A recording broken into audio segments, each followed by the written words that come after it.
Good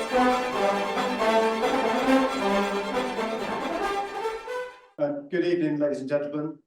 It's my great delight to welcome you here to this first Leaders Club event in just about 4 years. So delighted to see you all here, and also to our audience online, and thanks for joining us. So very shortly, I'll hand over to Bob, who will moderate this debate on the future of work. But this is very much a participative session. So to that end, we've set up a Menti session, Mentimeter. If you haven't used it before, it's very intuitive. You go to menti.com, as it says on the screen here, put in the code, and the rest is, I can assure you, it is child's play.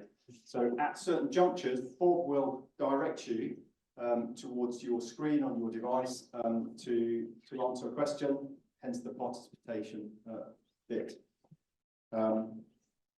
The final thing I'll do before I hand over to Bob is just to say thank you to Sanj and to Amos for putting this event together. It has been behind the scenes a pretty monumental effort from them. So I thank you on behalf of the Leaders Club and Deloitte. Bob? Thanks, Joe. Well, good evening, everybody. As Joe says, fantastic to have this event. We used to, for those who are not familiar with the Leaders Club, we used to pre-COVID have about 10 events a year, most of them in London, some scattered around the country, physical events. COVID changed the world for us, and we went obviously very much into an online mode. And now we pretty much do weekly Zoom events. This is the first face-to-face event like this we have done, as Joe says, for about 4 years. And so it's really great to have that. We do the odd dinner and things as well, which are usually very social and often have a speaker, but this kind of event we've definitely not done. And what a great topic to start the night with. We have a fantastic panel.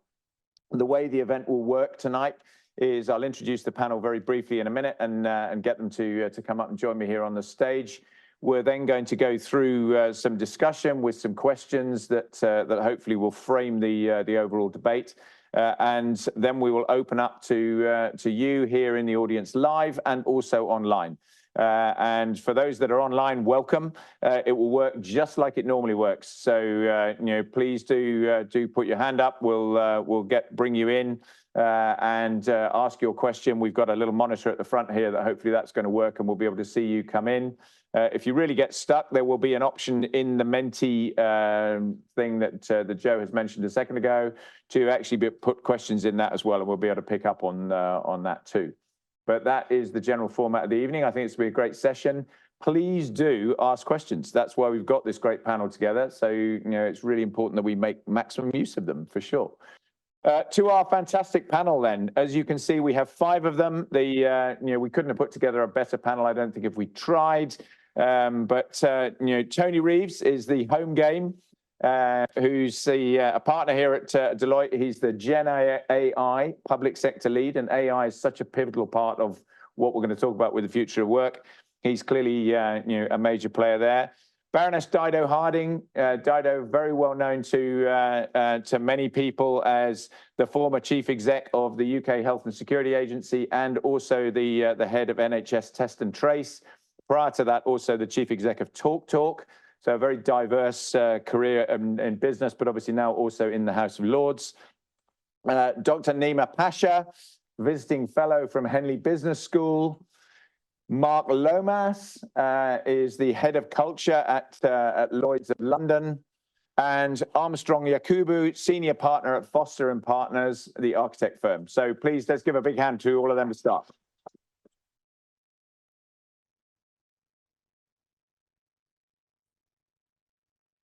So the topic for tonight's session is the future of work. And obviously it's multifaceted in terms of what we might talk about, and there's no limits to where we might go in that discussion.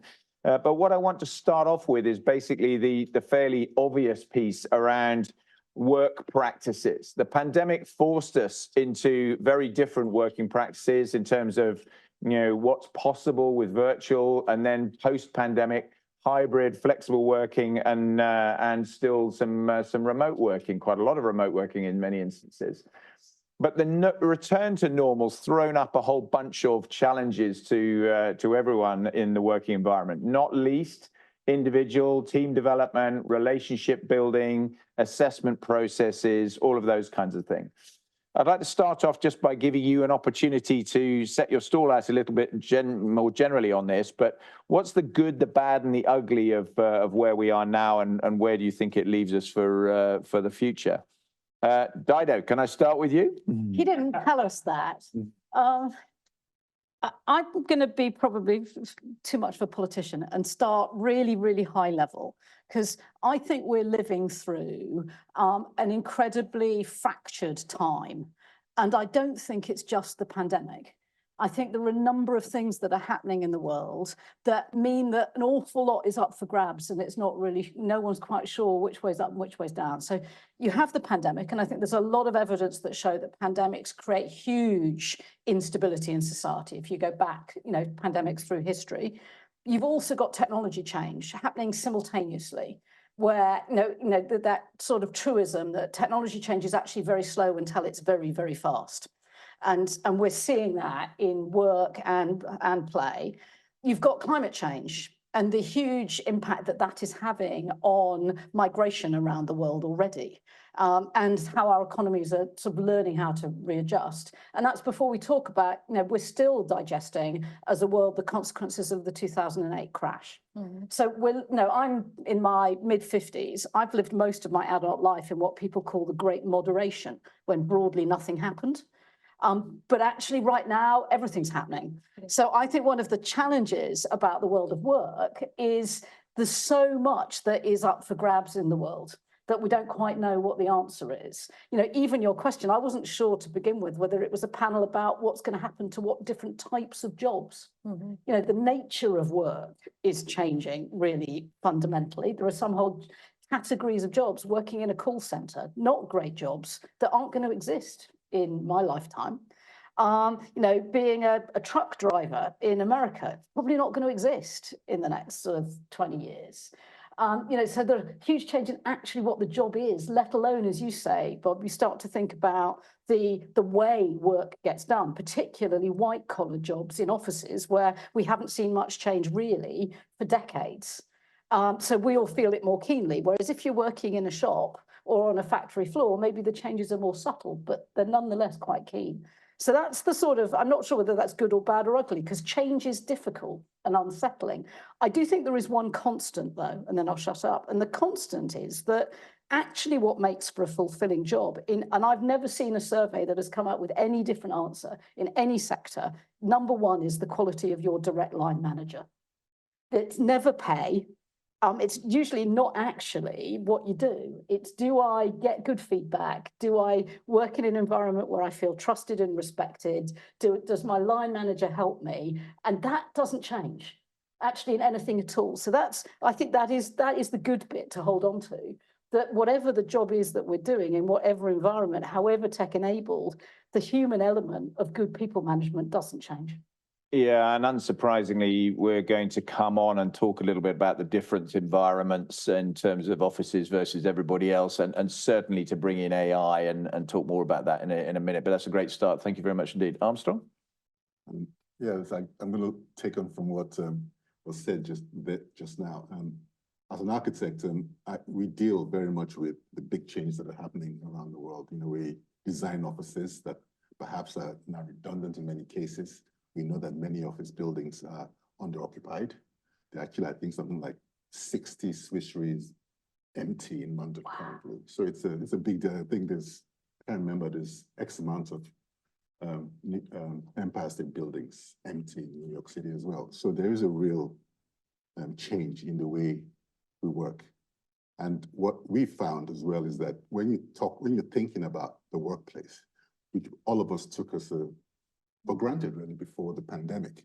And what the pandemic did and lockdown did was to shake it up. Technology obviously helped and freed us up from perhaps the shackles of the workplace. You could do things outside the workplace, and that proved right, but you can't take away what the workplace does as well in terms of community, because the workplace can be a real place of community as well. You put all of that in a big pot and you say, how does the workplace become an attractor? What does it mean? And then with all our discussions within our practice, we realize that choice is becoming a really big factor in a generational way, and also for everyone really. And that offer of choice in a way is a good thing, because now we do have the ability to be flexible, perhaps not for everybody, like we're talking about. Not like so some jobs cannot do it, obviously. In our office, in our studio, model makers cannot work from home because you've got to be in the model making shop. But many architects can, and the accountants can. So in that respect, though, just thinking about the fact that there is now some element of some control of how you might work, I think is a good thing. On the downside, I think, is this problem in that if you do want to build a community of leaders, I don't know how you do that effectively in a remote sense. So there's a paradox in there somewhere. Yeah, some really interesting challenges around the people piece, I think, and maybe we'll come back to that. I think the other interesting thing, which we're perhaps not going to get into so much today, is the sort of unforeseen consequences of empty buildings. I mean, for example, a lot of pension funds invested very heavily in commercial property. If commercial property is changing, that's a challenge. So what do you do with that empty space? How do you maximize the what is already there in a world where obviously housing is an issue and so on? Yeah, there's a lot of redundant buildings in the built environment because they're not able to respond to this shock that has happened to us. Yeah, fascinating. Naeema. Thank you. Well, I did a study on this actually, so I'm really happy to share some of the ideas when I was at Henley Business School, both during the pandemic and after the pandemic, to look at, I didn't call it the good, bad and the ugly because they tell me off if I use those terms, they're not academic enough, but the kind of findings I found were, I think, resonate with what you say in terms of what it is that we want from work. And there were three main things that floated up and still float up, that we want to go to engage in work that makes us feel that we're doing something of value, that and it came through as creativity, however we kind of form that. The other one, which you probably won't be surprised, is, but it's around collaboration, because we are social creatures and we want to feel a sense of we belong, we're part of a tribe or a team, that we can contribute something and feel that people can lean on us as well. So that came up strongly. Some of these things were lost a little bit in remote working. Some of these things may be lost in flexible working. And the final thing is people really wanted to feel, and this came up very strongly, a sense of being cared for and being able to care for others, which is an interesting concept. But I think what happened when I sort of dug around a bit more is that the pandemic made us think a bit more what work meant to us, because we were spending a lot more time with family, going on our walks, baking banana bread or whatever we were doing. And it made us think, well, what is important to me?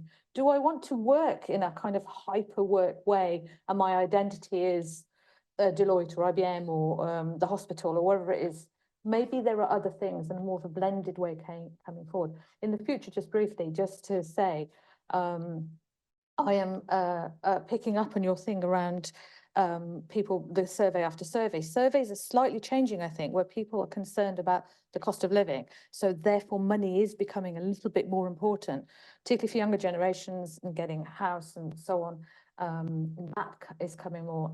And obviously, as we talk about later, the impact of artificial intelligence and how it's going to maintain how we maintain our humanness and pay attention to those things that we learned about diversity and inclusion, all those kind of things.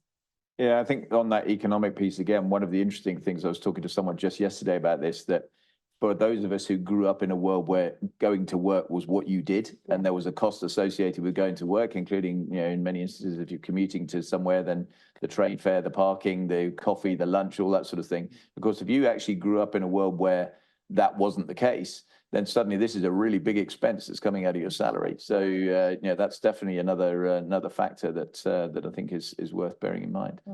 Tony. Yeah, sure. The good, the bad and the ugly bit. I think we're going to spend a lot of the time tonight talking about the bad stuff. I'm an evangelist. The difference between a futurologist and an evangelist. A futurologist tries to predict the future. I genuinely feel I've lived it. I've been doing government AI projects since 1999. Some good, some bad, some very ugly. But generally, I think we spend a lot of time talking about the bad. I want to talk about the ugly a little bit, especially about ways of working perspectives. I'd imagine most people in this audience are sitting here thinking, what does it mean for me? Am I going to have a job? Is my career safe? Am I going to get promoted? But the question we should be asking is, as leaders, what happens to the next generation? What are we doing to curate their lives to be better? Because they're going to have a totally different experience, the ones that we as panelists got to, it's the end of the Lion King moment. The idea you can take up, show them the future, one day, son, and sadly it often is son, one day, son, all this will be yours, as long as you did what I did. Well, that's ended. We are no longer going to have a career where do this, do what I did, learn from my mistakes, learn from what I did. That's totally gone. And so we have to, as leaders, answer that ugly question. Not what is it going to mean for us of ways of working in the future? What does it mean for the next generation? And what are we doing to curate that? And very quickly on the good side, I guess the internet's now going to get filled with lots of generative AI created cats rather than just photos of cats. So that's a small benefit from it all. Terrific, thanks. And Mark? I think talking from a Lloyd's perspective, what have we seen during the pandemic when it was really remote working? So a really high level of care and touch points with leaders, because all of a sudden checking in the middle of change and how are you doing and managing those different dynamics were very, very, very important. And I think the surprise for many managers or leaders was, actually, we are able to kind of run our business, and no, people are kind of productive. Oh, I didn't expect that. And then as we kind of collect our market-wide data in 2022, 23, on the cusp of 23, what we saw was it was normal practice for people to be in the office kind of 2 days a week. And the more people push 3 days a week, that was coming in. This year, it's far more likely people are in 3 or 4 days a week. And we see that push coming from the leadership in organizations generally. I think there is something to be said for a hybrid working environment and the positives of collaboration. We also have to be very careful we don't lose the benefits of the additional flexibility. And you can think of whole talent groups, such as disabled groups, et cetera, that benefit immensely from a more accessible, more flexible working practice. A lot of organizations want to focus on social mobility. Well, disabled groups are the least socially mobile of any.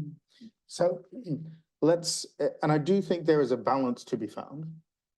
I'm not sure we're finding that balance correctly at the moment. If you look at the rhetoric in the media, it's like we want people back in the office more, et cetera, et cetera. I have a sneaky suspicion that suits the leaders of now, doesn't necessarily suit the leaders of the future. And then, to pick up on your comments about cost of living, I think we are seeing that. People more concerned about pay because they are now having to pick up, again, increased transport costs, et cetera, et cetera, et cetera. So I think there is a real mix. And I think the challenge is for leadership to change their position from what works best for me, what I am used to works best for the team as a whole, actually the organization. And I hear a lot of, well, productivity will be better if we're all back in the office. I'm not sure I've seen that proved yet. I may be totally wrong, but I'm not sure I've seen that proved yet. So I think we are still struggling for the balance, but I think I would encourage people to be kind of evidence-led. And what's your engagement? What's your productivity? What's the balance your staff are achieving? And not be led one way or the other by the zeitgeist. And we don't have a fixed answer to that. We can see there's a plethora of different practice across the market at the moment. No, that's great. It's interesting, your point about accessibility and the remote working benefits, because I did some work for a company a while ago where they had a sort of central UK core, but they actually had outlying offices all over the world. And we had regular weekly calls, which for the outlying offices, actually everyone being remote was marvelous because it meant they were all on a level playing field. Everyone's now on Teams, as opposed to them being the poor relations that were, not on they were sort of sat on a spider phone, listening, struggling to hear what was coming in and so on and so forth. So yeah, I think some great points from all of you. Fantastic. I don't know if we've got anything coming in on the Menti yet. We've, have we seen any results? If we have, let's have a quick look and see what's there.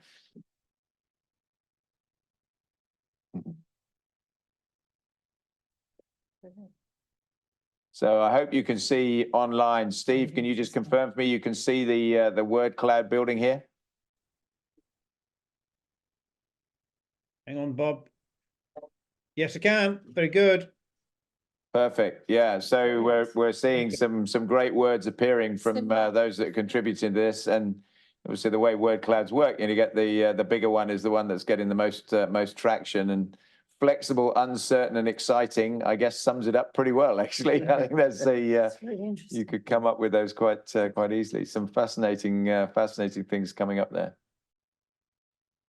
And we'll just keep that up and keep populating it while we go into the next question, because just building on where we were, and Dido, you started talking about this really, but obviously we tend to think, and when we were prepping for this, you mentioned it to me, that lots of people think about office environments when we're talking about the future of work. The reality is, of course, a very significant number of people in this country do not work in offices, whether they for all sorts of different reasons, whether in manufacturing or just out in a world in retail or in hospitality or in driving or whatever it happens to be. There's loads and loads of different jobs that are there that do that. Amos, you can leave that up if you like. That's fine. Just leave the word cloud up and let it build. That'd be great. I'm just interested in your thoughts around what that's doing to society. Are we bringing in problems with an emphasis around the future of work being very office focused in the dialogue versus actually leaving an awfully big chunk of society out there, and we're not really thinking enough about what this actually means and how we're going to embrace them and make it really work for them? Thoughts? Who wants to go? I think you're right. You raise a point, because we're talking about office workers, and by talking about other sectors, we talked about the benefits in terms of cost, in terms of living. By default, it means that those who don't have the option to have flexible working will have additional costs in the way they work compared to those that might be working today in a hybrid fashion. That's kind of a big deal, I think. And I think your question just raised that. And in our studio, the model makers, like I've mentioned, have to be there every day, because you can't be a model maker remotely, which means that they don't have the benefits perhaps of what a non-model maker can have.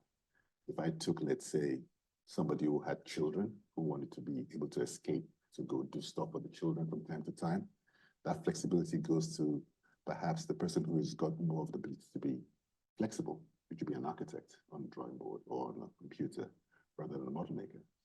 And you can take that, I think, across the entire spectrum of the practice, and you begin to see perhaps a certain problem there. There's a certain unfairness that begins to creep in. I've never really thought about that, but it's definitely there. Yeah, it's a really great point, and I think it'll be interesting to bring in the AI dynamic of this in a minute as well. But Dido, what do you think? One of the reasons I raised it with you when we were having the pre-brief is that I'm really sad about how some of the things that I think we did learn as a society during COVID appear to have been forgotten really, really quickly. And, one of the things I think we learn is what are the essential jobs that keep the show on the road, that keep society on the road, that maybe we don't value as much as we should. If you think right back, and obviously Bob and I worked together in it, and so you sort of lived it every day, but right back at the beginning of COVID, when no one quite understood why bus drivers were catching COVID more, but actually it's so obvious because they were out and about. They were doing their jobs, and their jobs actually put them with people, and we didn't really realise that properly to begin with. And I think, so there's a whole tranche of people working when we have these sort of very office-focused discussions that we're missing actually some of the most essential workers in society. And as Armstrong says, that where life is getting harder for them, rather than technology necessarily making it easier. In the world I've inhabited for the last 5 years in the NHS, you've got, the vast majority of our health and care workers can't do it at home. They need to be with their patients. Yeah. And unbelievably, and I'll get on my high horse here, the NHS is dreadful at providing the basics, the things that you would take for granted, that if you're working a night shift, there's somewhere to get a hot meal.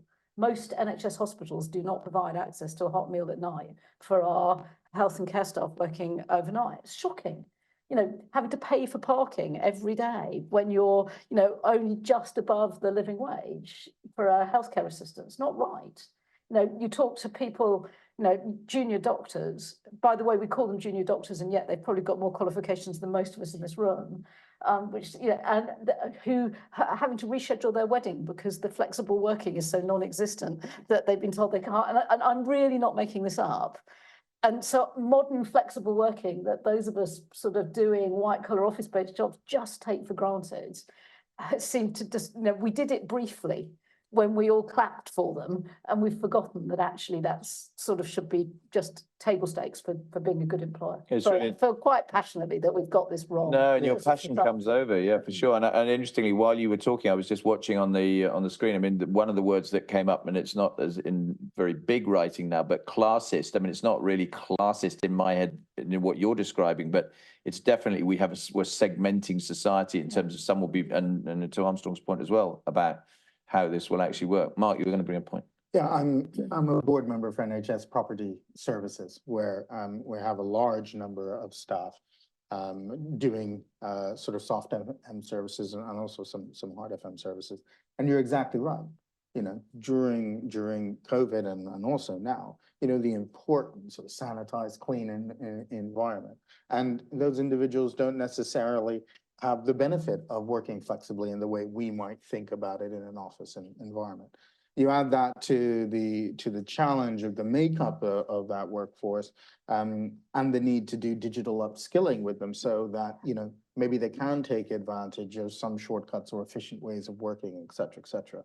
So when you have a workforce that is, you know, both office-based and has a very manual element, the challenges are fairly significant, both in terms of how do you lead people who are on the ground every day doing their jobs if you are remote. Are you an absent leader? Or so there are some real challenges to think about, and as we tackle this kind of hybrid versus flexible, I think it is very important to remember actually, you know, the bedrock of inclusive practices is considering your organization as a whole and making sure you don't miss things like, you know, can I get access to a hot meal or a hot drink if I'm there overnight? So I think these things are increasingly important to think through.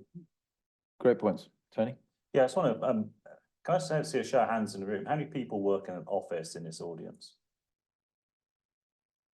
Pretty much most people in this room. Yeah, part of my job is to make people feel a little bit uncomfortable at times, but, and also I've got a weird history. But if you go back to the 80s and the miners were on strike, lots of people then stood around and went, oh, hang on, it doesn't affect me.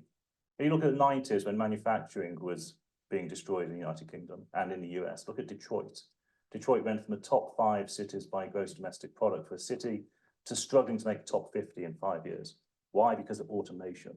And I think that, you know, what COVID did was suddenly, and Dido, as you said, it suddenly made us realize that one, there are people in our society who are absolutely fundamental to how our society works and performs, who perhaps we don't value enough. And two, the ugly question again, it made us realize, oh, hang on, that's also affecting me now as well. And one of the things we do when we're looking at automating processes and people's jobs and work and their life, and think about this yourselves, how much of your work is repeated at a certain point, either every few moments, every few minutes, every few hours, every few days. If you can repeat it, we can capture it. If we can capture it, we can digitize it. And if we can digitize it, we can automate it.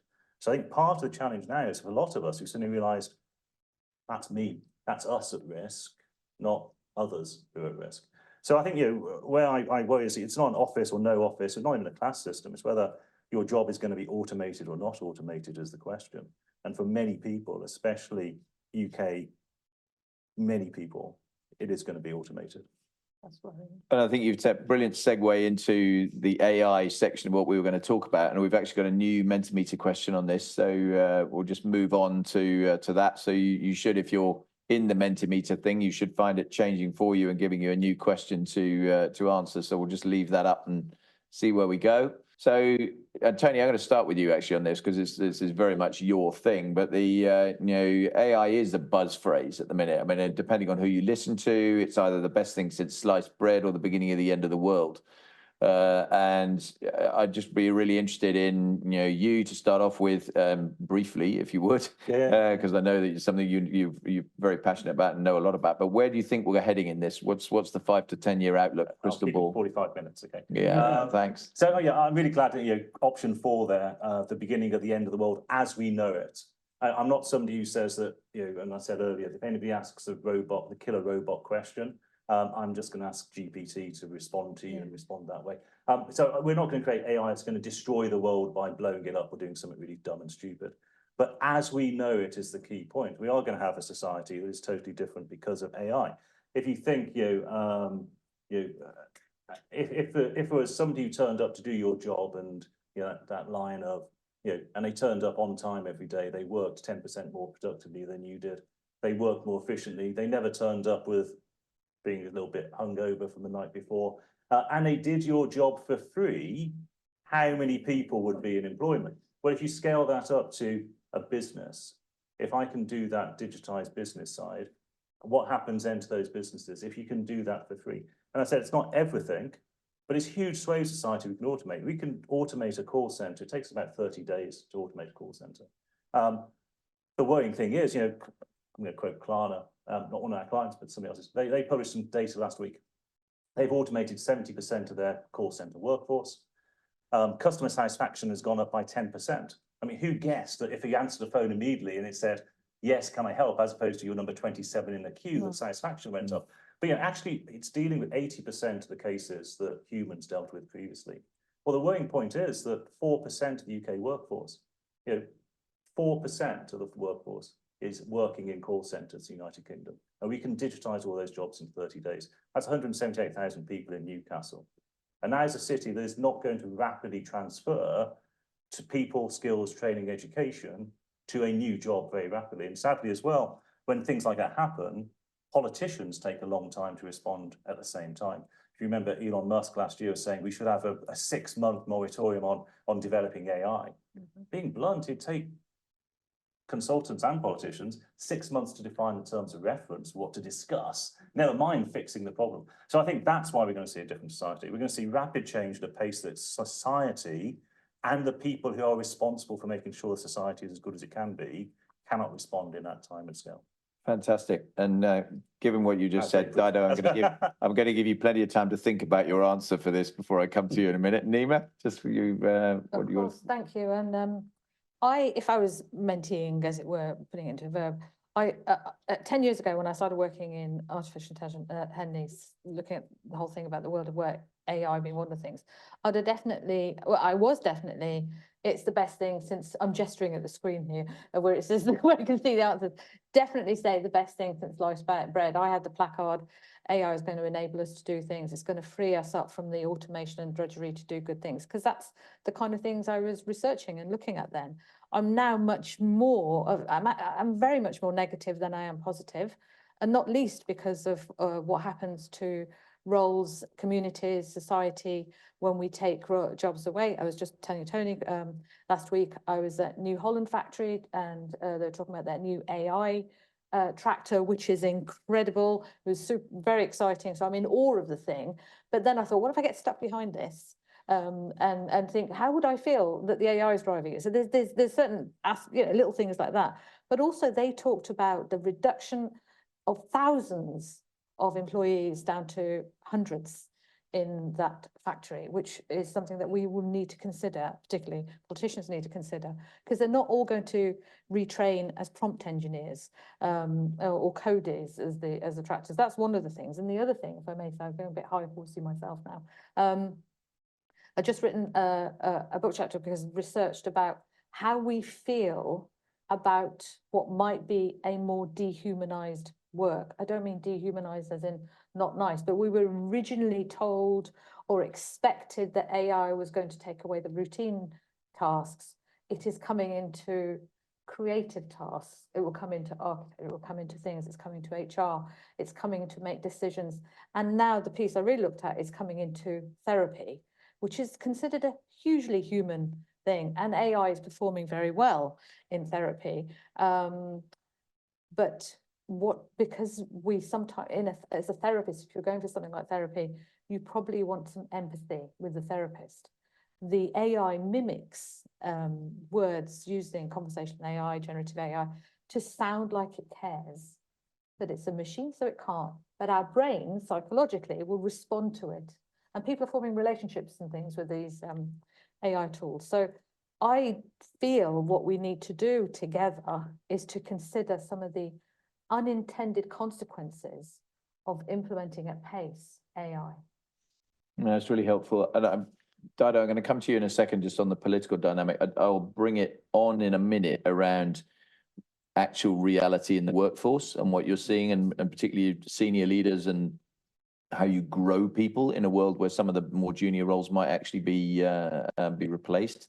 But Dido, what's the mood music in Westminster about all of this at the minute? Please don't make me a spokesperson for Westminster.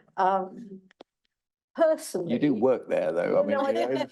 But not, not generically for the whole group. But I'm more in the somewhere in between, but more positive than negative, in the sense that, but I'm a centrist, so maybe that's just me being predictable. But I think that as a country, we have a productivity problem.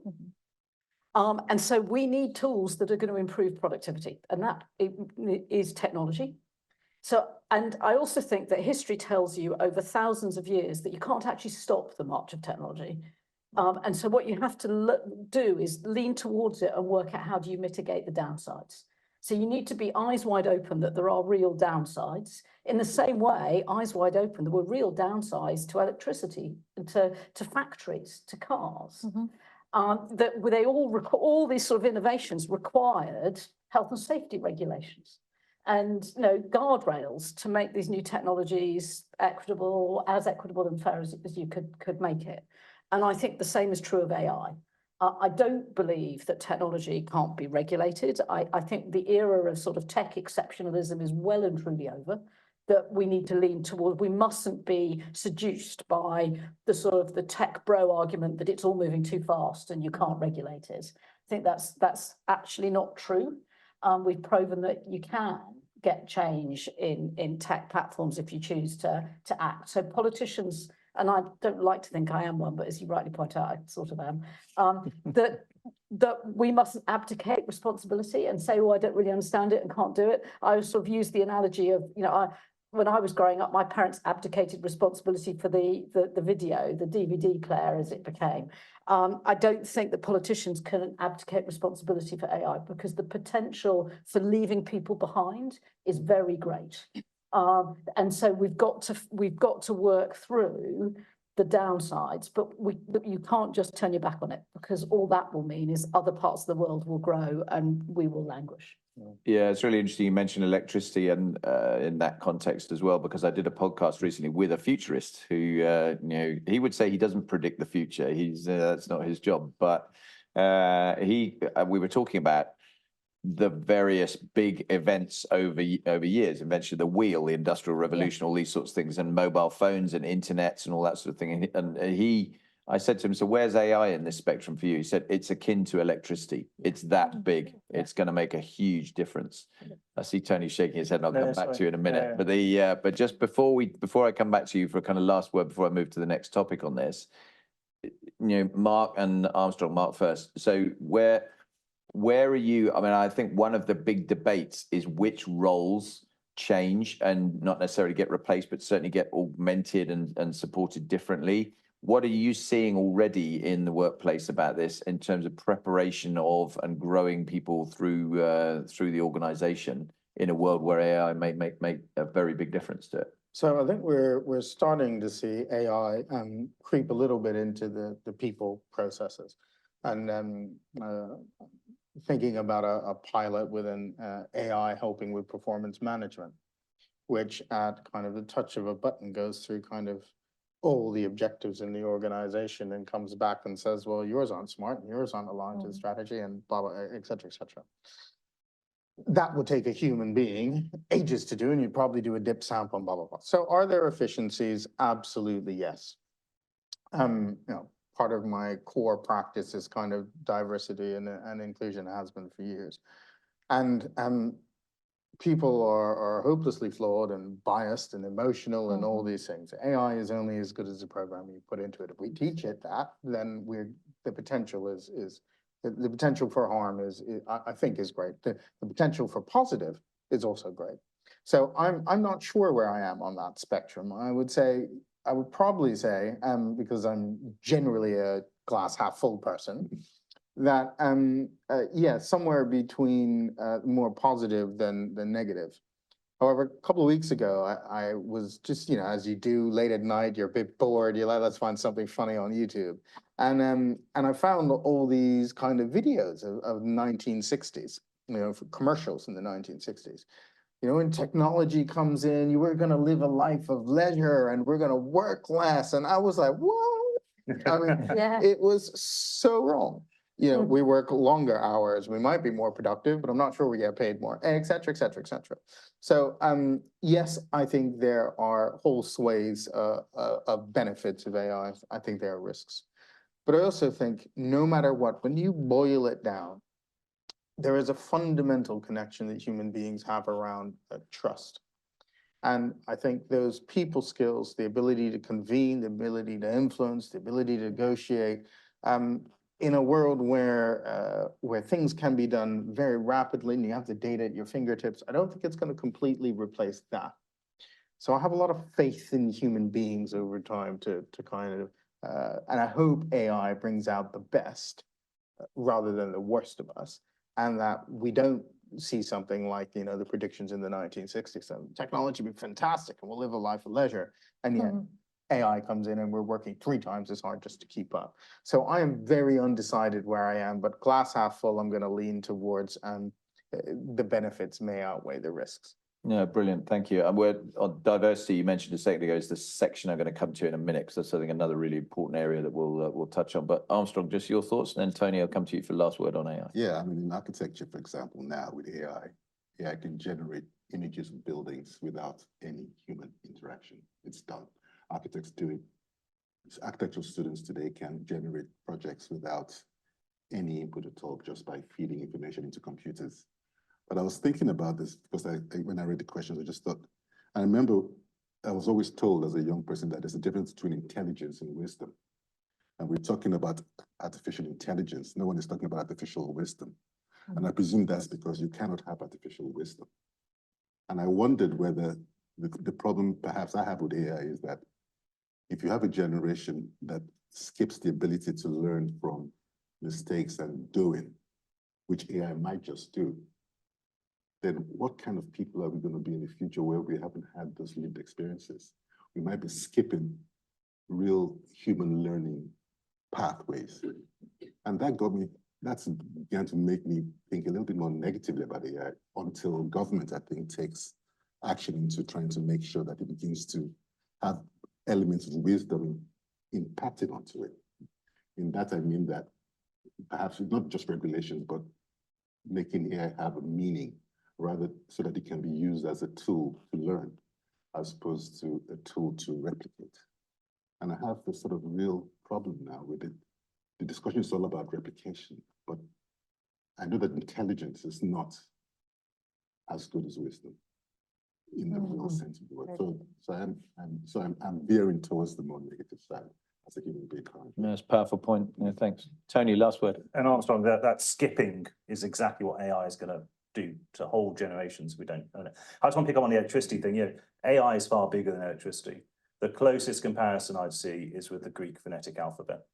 The Greek phonetic alphabet, 800-ish BC, allowed people to write down words and give them to somebody else, and they could work out what was written. Up until that point, you went to a monarch who owned all the scribes, and you paid the monarch a lot of money to record your financial transaction. The phonetic alphabet allowed people to start doing trade outside the courts controlled by the central government. AI is exactly at the same level, not just because it allows somebody to fluently speak another language or to translate something or to unearth wisdom they haven't discovered before, but AI, they're allowed to get to it, but also to replace the current scribes. And the current scribes in society are coders. People who code, create software, they pretty much run society. Most of the stuff we do is software-based. AI now is getting to a point where we can realistically start having non-coders code, using AI to help them and replace the modern scribes as a result.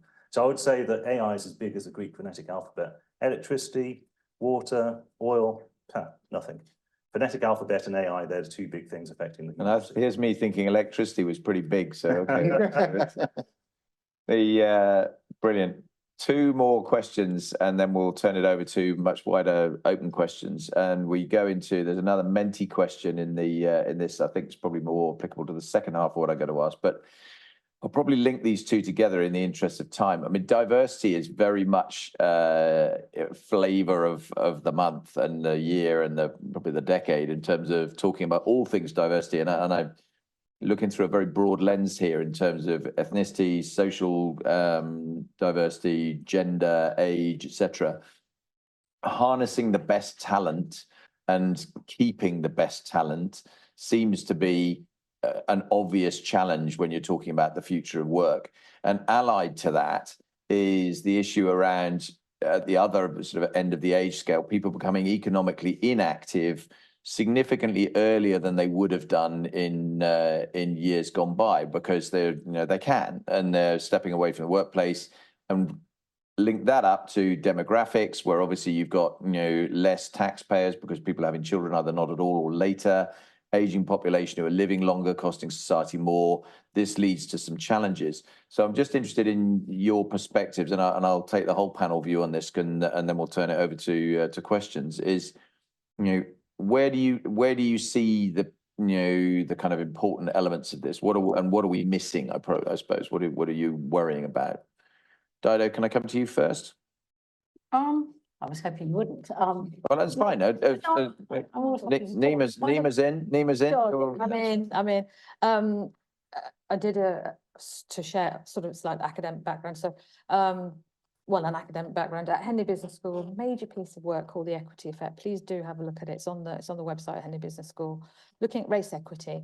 And the findings were that when an organisation really invested in equity, particularly around race equity, had a 58% increase in revenue than those that didn't. We looked at the FTSE 300, thousands of people looking at that data. And then I looked at the literature and looked at all the other organisations and like McKinsey and so on doing a similar thing. And it came through again that when you have an investment in diversity for a workforce, you create better value. And at this moment when people are, and we're going through a time at the moment where people are thinking, is this worthwhile? Politicians talking about taking it out of the NHS recently and taking it out of various places. I feel what we're going to do is really a concern. So even if we look at the diversity within the NHS, when people paid attention to that, and all it means through diversity is get a range of different ideas around the table. That creates creativity. When they feel included, when we all feel included in the workplace, we feel more engaged, we work better, output improves. I mean, it's obvious as to why the 58% comes through. What I feel where we go wrong and why people think, well, this is a bit of a waste of time, is that when perhaps what we put in place isn't there linked to an output, is there perhaps through something thinking organisations, so maybe we should have this because it's an important thing, but not really as a kind of almost a business strategy as well as a people strategy and a moral argument. I think diversity is such an important part, and we just had the discussion on AI. That's really, they should come together. So I think the leadership and us pushing for something like this, and that's all forms. So when you have gender equity on business boards, as Dido's looked at, you get better output. Diversity is going to lead us to better results. My concern is that we try and push it down because we don't think it's important enough. Dido? I couldn't agree more. I think the only thing I would add is, this sounds a bit trite, but I once was told it in a D&I training session, that diversity is a fact in modern British society. Inclusion is a choice. Yeah. And the danger is we focus on the statistics of the diversity rather than creating working environments that are genuinely inclusive. Exactly. And that's really hard, because good inclusive environments actually give permission to people to be different rather than saying everyone needs to be the same. And that goes against a lot. I think, I'm sure lots of you have read Daniel Kahneman's Thinking Fast and Thinking Slow. You know, we are pre-programmed in our fast brain to find it easier to work with people who look like us, sound like us, think like us, have the same background as us. But actually, we make better decisions when we're part of a team with people who are different to us. But they have to feel safe. We have to feel safe to be ourselves. And so creating that inclusive working environment, that's really, really hard because it actually flies in the face against some of our sort of human pre-programming. So I'm totally a believer that, and all the evidence shows that more inclusive work environments outperform uniform environments that are either not diverse at all or not inclusive. It's so clear that the evidence is there, and yet human beings find it hard. And so I think it's incumbent on leaders to keep it at the top of the agenda. It makes my heart sink when I hear sort of politicians, unfortunately, in my party saying that it's a distraction. I think it's the absolute opposite. I think that the way you create a high-performing team is you spend a huge amount of time creating psychologically safe spaces for people to be different. And that's how you get the best performing teams, in my experience. Yeah, great. May I just quickly add one Yeah, of thing, course you can. because I didn't finish the point, because I gave a business argument about revenue, but even when we looked at data in the NHS, which you probably both know better, patient outcomes improve as well. So it's across the board. I just wanted to add that. Yeah, thanks. Helpful. Mark?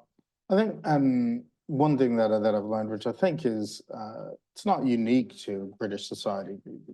I find it when I practice around the globe, it's far stronger in British society than in others. Is this kind of entrenched idea of meritocracy. And we're gonna operate our society in a meritocratic way. And I think the way that plays out is this kind of belief in fairness. You know, if I stopped 10 people randomly on the street and said, you know, do you think things should be fair? Most people go, yeah, really believe that. Funnily enough, you ask that question in different countries, you don't get such a strong reaction to fairness, right? However, the refusal to understand that it is not fair leads us down this weird path, which is, if I believe it's a meritocracy and at my base I want to believe it's fair, and I see the same group win every time or come to the top every time, the inevitable outcome of that thinking is that you have to help others because they're not as good. And then once you have that, then you get stuck into the argument of diversity is lowering the bar. Or, well, what about me? You're taking away you're taking away from me to give to others. And this is a problem of the diversity profession in the UK and other places, is we consistently talk about disadvantage. By the definition of the word, if someone is at a disadvantage, someone is at an advantage. And unfortunately, in my experience, this gets worse the higher up the hierarchy you go. I like to say, you know, when people talk about what's important for your career development, I wish someone spent a long time saying your network is your net worth. Because in my experience, the more senior you go, the more hiring is influenced by network and confidence rather than competence. And it is far easier to fail in a group that is large than it is in a group that is small. So if I, for example, had a really high profile failure in my career, that would probably be the end of my career at a senior level. Yet I know plenty of senior executives that can fail, and their network just provides them the next opportunity, whether that be a behavior failure, whether that be a performance failure. And because we lack, I think, the articulation or the methods to change things, we focus on changing the people, not changing the systems. And I think the HR profession is one of the worst at this. Yeah. We're going to have a women's development program because we're going to teach the women to be assertive. We're going to give the Black people mentoring, and we're going to do this for the disabled. Oh, well, actually, at the root of that is because your system of evaluation and the way you evaluate talent doesn't work. Yeah. If you're starting from a blank sheet of paper, you don't need all those programs. If you're starting from a system that is hopelessly skewed and you're trying to tinker around the edges and reduce the bias here and reduce the disproportionality, then you do need some of these things. And unfortunately, we're really bad at expressing that. So the person that's sitting there, and I had this discussion with someone the other day, he said, you know, I was really angry when I had to do this selection center and I had to do this and I had to do that. And I don't know why I have to do that. And they gave the example of the last job they applied for was a graduate job. Every other job went to them via network. The fact that you have to compete more doesn't mean we're taking away something. It's just you're competing more on a more level playing field, not a level playing field. But it's really hard to state that in a simple way without getting into a very nuanced argument. And I think essentially good diversity practice, right, leads to a really inclusive environment, because it's really easy if we're all the same to feel included. It's far more difficult when we're different. And that kind of grit in the oyster is really important. And I think we should be actually fundamentally, this should be a competence of leaders of the future. Absolutely. Because our, you know, the world of work, it's going to become more global. It's going to become more interdependent. These are skills and understanding that we will need to have far more regularly. And I think we're becoming far more of a dual heritage and mixed heritage society. So these are things which I think are inevitable. And just like kind of the debate with AI, for me, we're at a kind of crunch point where our ability to describe who loses and who wins in this game of diversity and inclusion is so infantile that is what is causing this rhetoric to emerge. And we're not able, with our current approach, to describe how these things intersect in a nuanced way, and why what we do for one group, like disabled and accessibility, is positive for socioeconomic background. And that kind of inclusive design, that's the kind of thinking we need to apply to people practices. And we are nowhere near that as a whole. Yeah, I'll come to Tony next and then to Armstrong to conclude, if that's okay. This is really interesting, the points you've been making when I think about linking the three sections we've had together here, where we're talking about this whole, where do you work and how does that actually look? And you then talk about the impact of AI and what that might mean in terms of segments of society being more affected than others in terms of, you know, whether they're, how employable they are and how they're addressed, and your meritocracy point. And you know, this is, which definitely way more of a debate than we've got time for today. But you know, I think it just starts to fuel the flames of something really quite interesting in terms of potentially needing a part two for this for sure. But Tony. Yeah, I just want to follow on that because, you know, I mean, I think I'm very pessimistic about AI in the workforce. I'm very optimistic about AI in people. And I think that, you know, one of the areas where, you know, if you remember back in lockdown, somebody decided to use AI and an algorithm to predict GCSE and A-level results. Didn't go too well. But why? It wasn't because of the algorithm, it wasn't because of coders. If you've got a biased system, the AI reveals that bias. And guess what? Public school educated children got better results on the algorithm because that's what happens in society. And it was reflecting that and showing the society is biased. So I'm hoping that AI will now say, look, there is bias. Here it is. And it's not perceived and mythical. It's genuine and it's heartfelt and it's real. And I think so where I see AI really helping us, when I was in Microsoft, the most amazing thing I saw was called an Emma band. And what it was, a very small, simple piece of AI. It had vibrating beads around somebody's wrist. And it's designed for people with Parkinson's. Sorry, I burst into tears the first time I saw it. I'm going to get emotional now. And it's for people, and what it did was, as their hand started to shake, it just nudged their hand in a different direction. And watching somebody for the first time in like 20 years be able to write or to be able to feed themselves, just using AI and very simple bits of technology. We sadly never built it, and it's a real anger of mine that we never built it. But that's where we can, on people, AI is going to have such a fundamental change on people's society. And I'm waiting for somebody, there's a couple of my team in here, I'm waiting for one of my team in the next hopefully not too soon, but the next year or so, say, Tony, I can do your job. Because with AI, I have your wisdom, your knowledge, your experience.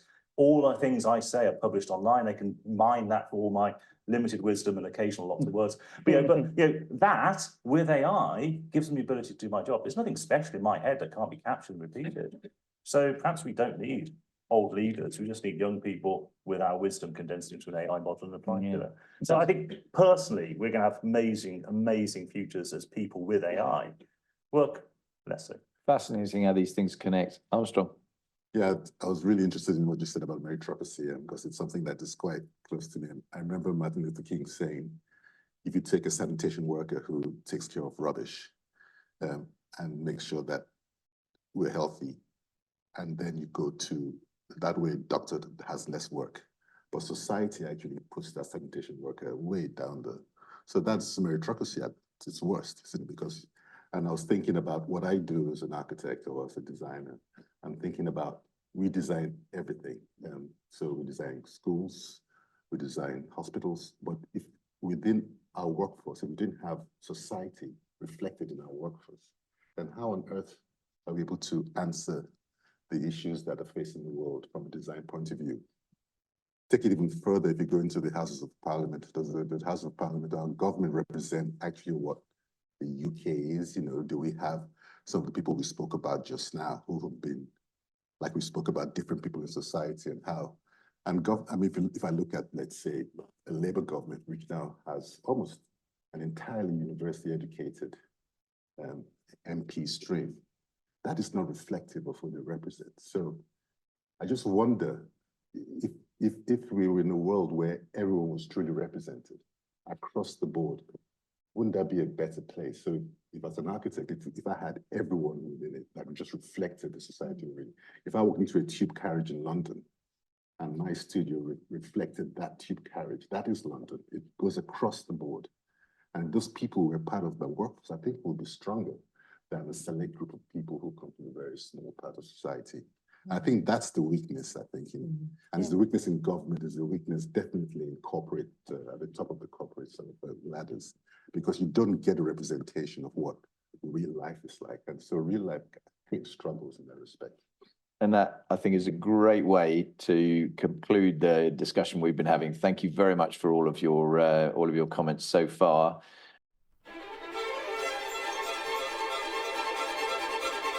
Thank you.